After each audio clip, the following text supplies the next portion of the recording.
নতুন খামেনির নির্দেশে একের পর এক মিসাইল হামলা করে যুক্তরাষ্ট্র ও ইসরায়েলকে গুড়িয়ে দিয়ে তাদের কড়া জবাব দিচ্ছে তেহরান। এছাড়াও আলী খামেনির মৃত্যুর পর সৌদি আরব যেন তাদের কাছে প্রকাশ্য শত্রু হিসেবে পরিগণিত হয়েছে।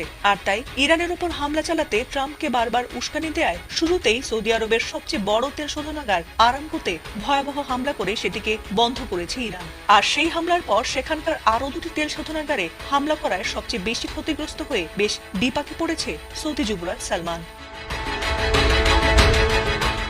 তবে ট্রাম্প নিষেধ করার পরও গত কয়েকদিন আগে ইরানের একটি পরমাণু বিদ্যুৎ কেন্দ্রে হঠাৎ করে আক্রমণ করায় এবার ইসরায়েলের ওপর চরম ক্ষেপেছে ইরান। আর তাই প্রতিদিনই সেখানে একের পর এক শক্তিশালী মিসাইল ছুড়ে তাদের ধ্বংস করার মিশনে নেমেছে ইরানি বাহিনী। আর সেই হামলায় চারদিকে অনবরত সাইরেন বাজছে আর মিসাইলের আঘাতে বাড়ছে ক্ষয়ক্ষতি ও আহত নিহতের সংখ্যাও।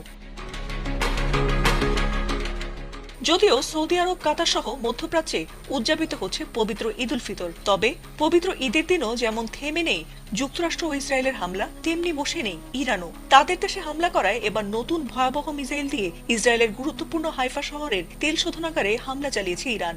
আর তাতে আগুন লেগে সেটি দাউ দাউ করে জ্বলছে। প্রয়াত হিজবুল্লাহ প্রধান হাসান নাসরাল্লাহর নাম অনুসারে তৈরিকৃত নতুন ক্ষেপণাস্ত্র দিয়ে ইসরায়েলে এই হামলা চালিয়েছে ইরান। আর বিষয়টি জানিয়েছে ইরানের ইসলামী বিপ্লবী গার্ড বাহিনী আইআরজিসি। আইআরজিসির দাবি, নতুন উৎক্ষেপিত নাসরাল্লাহ মিসাইলটি মাল্টি ওয়ারহেড যুক্ত, যা ভারী বিস্ফোরক বহনে সক্ষম। যুদ্ধ শুরুর পর ৬৬ দফায় ইসরায়েলে হাইফা ও আশদোদে জ্বালানি স্থাপনা টার্গেট করে ক্ষেপণাস্ত্রগুলো ছড়ে আইআরজিসি। আর তার অন্তত একটি মিসাইল আঘাত হানে হাইফার তেল শোধনাগারে। সিসিটিভি ফুটেজে ধরা পড়ে হামলার মুহূর্ত, আর তাতে ব্যাহত হয় প্ল্যানটির সাময়িক কার্যক্রম। এছাড়াও তেল আবিব, জেরুজালেম সহ উত্তর ও দক্ষিণ ইসরায়েলেও হামলা চালিয়েছে ইরান। অবশ্য এবারই প্রথম নয়, গত বছরও ইরানের সঙ্গে যুদ্ধের সময় হাইফার তেল শোধনাগারে হামলা চালিয়েছিল ইরান।